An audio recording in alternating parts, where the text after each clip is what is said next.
September 21. വിശുദ്ധ മത്തായി ശ്ലീഹ. എന്നെ പ്രതി മനുഷ്യർ നിങ്ങളെ അവഹേളിക്കുകയും എല്ലാവിധ തിന്മകളും നിങ്ങൾക്കെതിരെ വ്യാജമായി പറയുകയും ചെയ്യുമ്പോൾ നിങ്ങൾ ഭാഗ്യവാന്മാർ. നിങ്ങൾ ആനന്ദിച്ചാഹ്ലാദിക്കുവിൻ, സ്വർഗത്തിൽ നിങ്ങളുടെ പ്രതിഫലം വലുതായിരിക്കും. അപ്പസ്തോലനായ വിശുദ്ധ മത്തായി. 1-ാം നൂറ്റാണ്ടിലെ ചുങ്കപ്പിരിവുകാരനും പിന്നീട് അപ്പസ്തോലനുമായി തീർന്ന വിശുദ്ധ മത്തായി തൻ്റെ ജീവിതം യേശുവിൻ്റെ സുവിശേഷ പ്രഘോഷണത്തിനും പ്രേക്ഷിത ദൗത്യത്തിനുമായി അദ്ദേഹം ചെലവഴിച്ചു.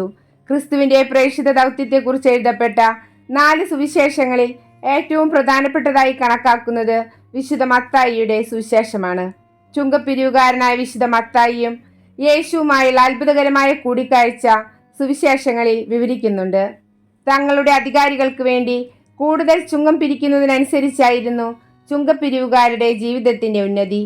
അതിനാൽ അക്കാലങ്ങളിൽ റോമൻ സാമ്രാജ്യത്തിനു വേണ്ടി യഹൂദിയായിൽ ചുങ്കം പിരിച്ചുകൊണ്ടിരുന്നവർ സമൂഹത്തിൽ വെറുക്കപ്പെട്ടവരായാണ് കണക്കാക്കിയിരുന്നത്. ഗലീലി സമുദ്രത്തിന് സമീപമുള്ള കഫർനാമിലെ വിശുദ്ധ പത്രോസിന്റെ ഭവനത്തിനടുത്ത് വെച്ചാണ് യേശുവും മത്തായിയുമായുള്ള ആദ്യ കൂടിക്കാഴ്ച നടന്നതെന്ന് കരുതപ്പെടുന്നു. മത്തായിയെ തൻ്റെ ശിഷ്യഗണത്തിലേക്ക് ഉയർത്തിയത് യേശുവിൻ്റെ ആഗോള രക്ഷാകര ദൗത്യത്തിന്റെ ഭാഗമായിരുന്നു. ചുങ്കപ്പിരിവുകാരനായ മത്തായിയെ തൻ്റെ പ്രഥമ ശിഷ്യഗണത്തിലേക്ക് യേശു വിളിച്ചത് യാഥാസ്ഥിതികരായ അന്നത്തെ മതപുരോഹിതർക്കും യഹൂദ സമൂഹത്തിനും ചിന്തിക്കാവുന്നതിനും അപ്പുറമായിരുന്നു. എന്തുകൊണ്ടാണ് നിങ്ങളുടെ ഗുരു ചുങ്കക്കാരുടെയും പാപികളുടെയും ഒപ്പം ഭക്ഷണം കഴിക്കുന്നത് എന്നതായിരുന്നു അവരുടെ ചോദ്യം. എന്നാൽ ഞാൻ നീതിമാന്മാരെയല്ല പാപികളെ വിളിക്കുവാനാണ് വന്നിരിക്കുന്നത് എന്ന യേശുവിൻ്റെ മറുപടി അവരുടെ ചിന്തകൾക്കും അപ്പുറമായിരുന്നു.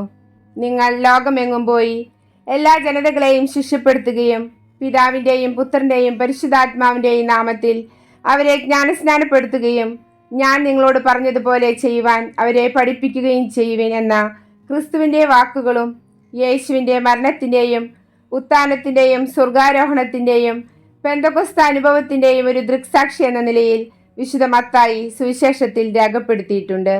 12 ശിഷ്യന്മാരിൽ ബാക്കിയുള്ള 10 പേരെ പോലെ വിശുദ്ധ മത്തായിയും രക്തസാക്ഷിത്വം വരിച്ചതായി അറിയപ്പെടുന്നു.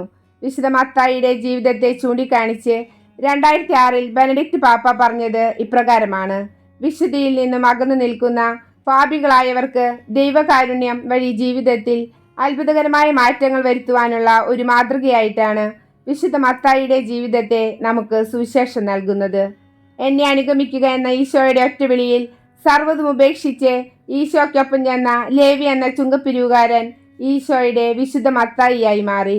സമൂഹത്തിൽ അവഗണന അനുഭവിച്ചിരുന്ന ലേവി അതുവരെ ഉണ്ടായിരുന്നതൊക്കെ ഉപേക്ഷിച്ച് പുതിയൊരു യാത്ര തുടങ്ങി. ആ നിമിഷം മുതൽ ഈശോയുടെ ശിഷ്യന്മാരിലൊരുവനും സുവിശേഷകനുമായ മത്തായിയായി മാറി.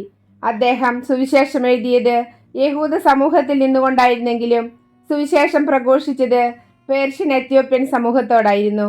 മാലാഖയുടെ ചിത്രമാണ് അദ്ദേഹത്തിന്റെ പ്രതീകം. ആദിമ നാളുകളിൽ ചുങ്കപ്പിരിവുകാരനായി ജോലി ചെയ്തിരുന്നതിനാൽ വിശുദ്ധ മത്തായി അക്കൗണ്ടന്റുമാർ, ബാങ്കർമാർ, സിവിൽ സർവീസുകാർ, കസ്റ്റംസ് ഉദ്യോഗസ്ഥർ, പിരിവുകാർ എന്നിവരുടെയെല്ലാം മധ്യസ്ഥനായാണ് വിശുദ്ധ മത്തായി അറിയപ്പെടുന്നത്. നമ്മുടെ നിത്യജീവിതത്തിലെ ഏറ്റക്കുറച്ചിലുകൾ പരിഹരിക്കുന്നതിനായി വിശുദ്ധ മത്തായിയോട് നമുക്ക് മാധ്യസ്ഥം അപേക്ഷിക്കാം.